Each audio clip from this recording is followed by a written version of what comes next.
ours is an open invitation to anyone who wants to learn about the concerns that we have with respect to this particular project, the Enbridge pipeline. You know, we've been through a lot here. Ray was talking to you earlier about the closure of the crab fishing in this area. When I was a kid, right where this boat is, like literally right where this boat is, we'd be swimming. I'm sure Kyle went through this in his own community. My mom's smokehouse was right up on the end of this dock here that you came out on. And when we were 10, 11, 12, 13 years old, we'd put a crab hoop here, right down below us. And those crabs would go on the smokehouse fire. That was lunch when we were kids, yeah? Then all of a sudden, we find out that the crabs might have PCBs amongst other things in them, and we're warned not to eat them.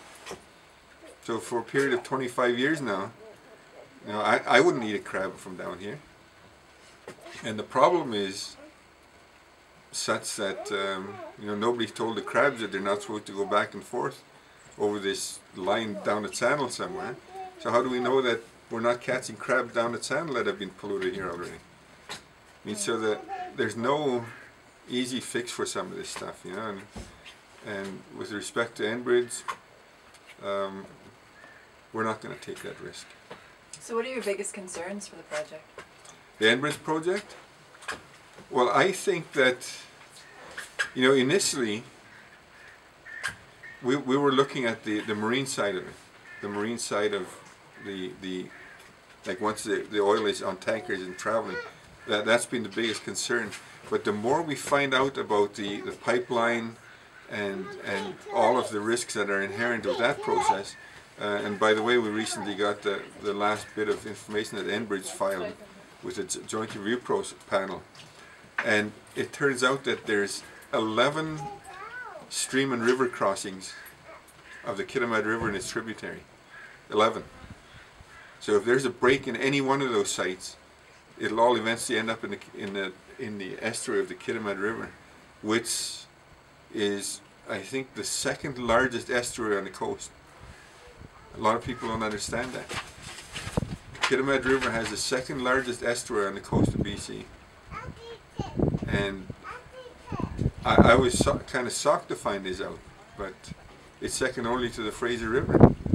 And initially I asked, like, how the heck could that be, you know? But the fact of the matter is, it is that. So everything is going to end up down here somehow. You know, if there's an oil spill, a rupture on the pipeline. So it could be that that's the most dangerous aspect of their proposal. This site here, from the estuary, we've got a site on the river called Some Gas. It's where people would boil oolacans and render it into oolacan oil. So from that site to about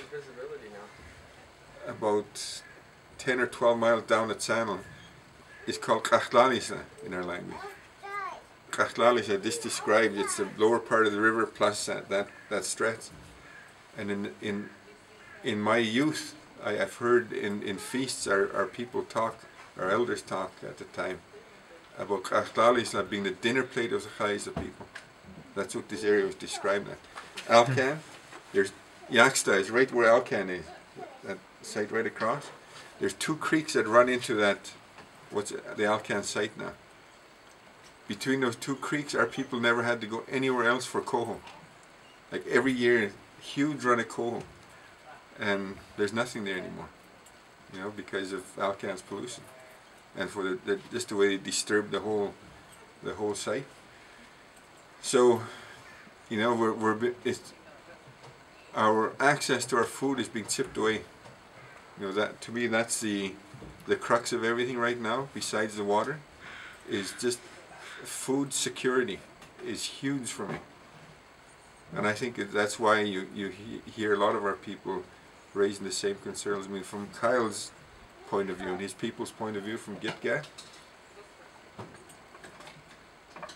you imagine not being able to go after seaweed. I don't think they can even imagine it, not being able to go after seaweed. You know, that's what is traded between his people and our people for generations. Wool and oil and seaweed. So I think that's why there's such anxiety in our community. It's just that people know, people understand that there's a big threat to our food and what remains of it.